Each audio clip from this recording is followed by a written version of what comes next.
3 जून को बेड़ो में जतरा मेला का आयोजन किया जाना है और जिसकी जानकारी देने के लिए रांची में एक प्रेस वार्ता का आयोजन किया गया। आपको बता दें कि जतरा मेला आदिवासी समाज के द्वारा लगाया जाता है, जिसमें पूरे गांव और समाज के लोग इकट्ठा होते हैं, वहां नाच गान करते हैं और खुशियां मनाते हैं।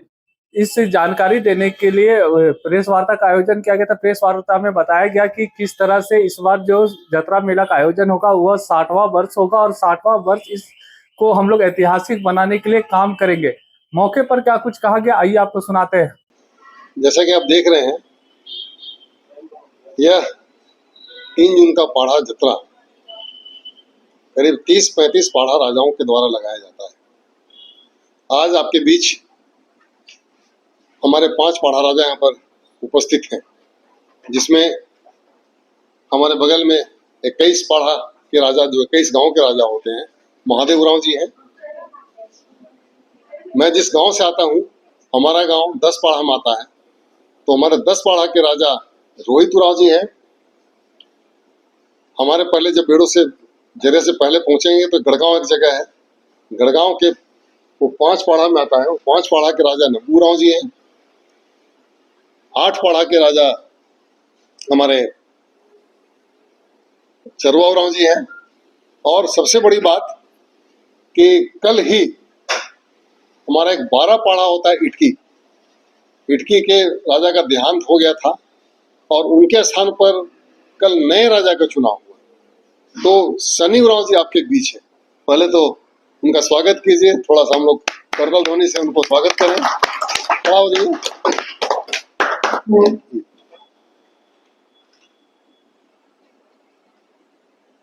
तो ये सब एक संदेशा देना चाहते हैं। 3 जून 1967 से इस पाढ़ा जतरा कार्यक्रम की, इस यात्रा की शुरुआत होती है और कल हम 60वें वर्ष में प्रवेश कर रहे हैं। यह हीरक जयंती वर्ष है और इसीलिए हमारे पाढ़ा राजाओं में एक अलग जोश है। ये पूरे पाढ़ा समाज को संदेशा देना चाहते हैं कि पाढ़ा जब एक रहेगा तो पूरा समाज बचा रहेगा। पाढ़ा रहेगा तो हमारी संस्कृति, हमारी परंपराएं, हमारे रीति रिवाज सभी कुछ बचे रहेंगे। पाढ़ा एकता का प्रतीक है।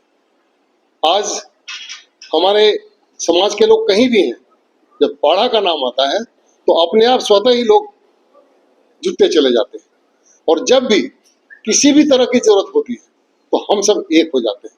यह हमारी मजबूती और हमारी पहचान है।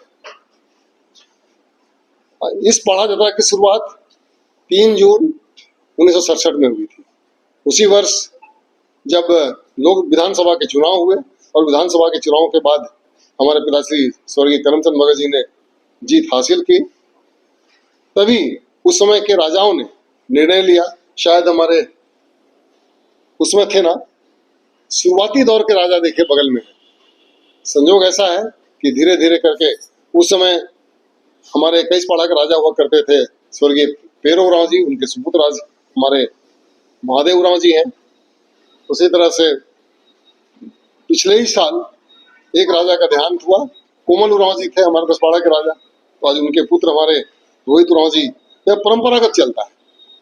हमारे 21 पाढ़ा के राजा का देहांत हुआ तो उनकी जगह पर नया राजा का चुनाव हुआ। लेकिन इस बार जो 60वें वर्ष में आप प्रवेश कर रहे हैं, जो हीरक जयंती मना रहे हैं, उस पे विशेष क्या करने जा रहे हैं, उस पे चाहिए कि क्या कुछ होने जा रहा है, बेड़ो जतरा में क्या कुछ होने जा रहा है 60वें वर्ष में प्रवेश करके, क्योंकि आज आप लोगों ने लोगो जारी किया है हीरक जयंती के, तो उस पर कुछ उद्देश्य क्या है? जब भी एक नया मुकाम, नई उपलब्धि हासिल करते हैं तो एक विशेष अवसर होता है और दुनिया की परंपरा है 25 साल, 50 साल, 60 साल, 70 साल, 80 साल। तो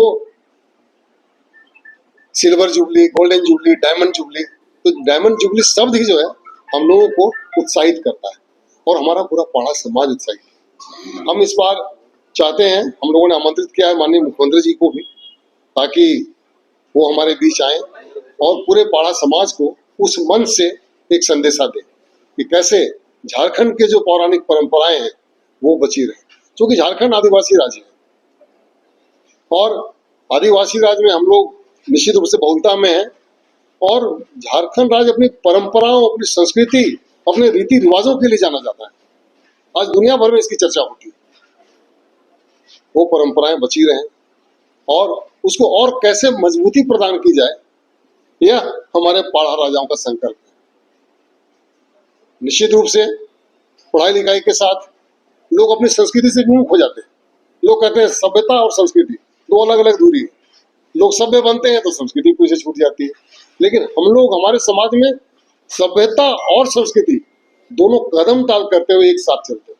तो ये एक रूढ़िवादी परंपरा है, पूर्वजों निश्चित से रूप से चली आ रही है आदिकाल से, आदिकाल। आदिवासी समाज है। लेकिन आज जो यहाँ पर झारखंड में कई तरह के आदिवासी संगठन खड़े हो गए हैं और लोगों को दशा दिशा दिखा रहे हैं कि हम ही सच्चा आपके हितैषी हैं, और कई तरह की बातें होती हैं, जीएसटी की बातें होती हैं, धर्मांतरण की बातें होती हैं, तो समाज कहीं भटक नहीं रहा है। पढ़ा स्वशासन व्यवस्था पे जो लोगों का विश्वास है, जो आपकी जिम्मेवारी है, जो आप संकल्प लेते हैं, वो जमीनी स्तर पे कब दिखेगा? कब आदिवासियों को आप बचाएंगे?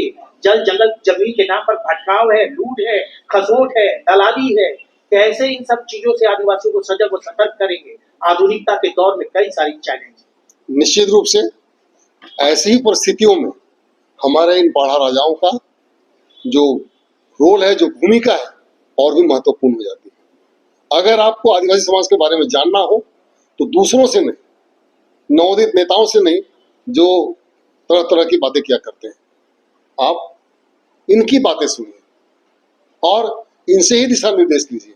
हमारे समाज को दिशा निर्देश देने वाले ये पाढ़ा राजा हैं। आज भी पूरे आदिवासी समाज में, चाहे वो उरांव का पाढ़ा हो, मुंडाओं का पाढ़ा हो, मन की मुंडा प्रथा हो में भी मन की मुंडा प्रथा है। आप परगनेत में चले जाइए, ढोकलो शोहर होता है, खड़िया के क्षेत्र में, सब पाढ़ा के विभिन्न रूप हैं, अलग अलग नामों से जाने जाते हैं। और हर समाज में अगर कोई महत्वपूर्ण भूमिका अदा करता है, समाज को राह दिखाता है, तो राह दिखाने वाले ये राजा लोग हैं। और इधर उधर की बातें नहीं सुननी चाहिए। समय के साथ बहुत कुछ बदल रहा है, लोगों के अपने मन की भावनाएं बदल रही है, लेकिन जो सच है, जो अस्थाई है, वह सिर्फ और सिर्फ ये पाढ़ा राजा हैं, जो ये राह दिखाते हैं, वही सच्ची राह है और वही हमारे समाज को मजबूती प्रदान करेगा। 60 साल में आप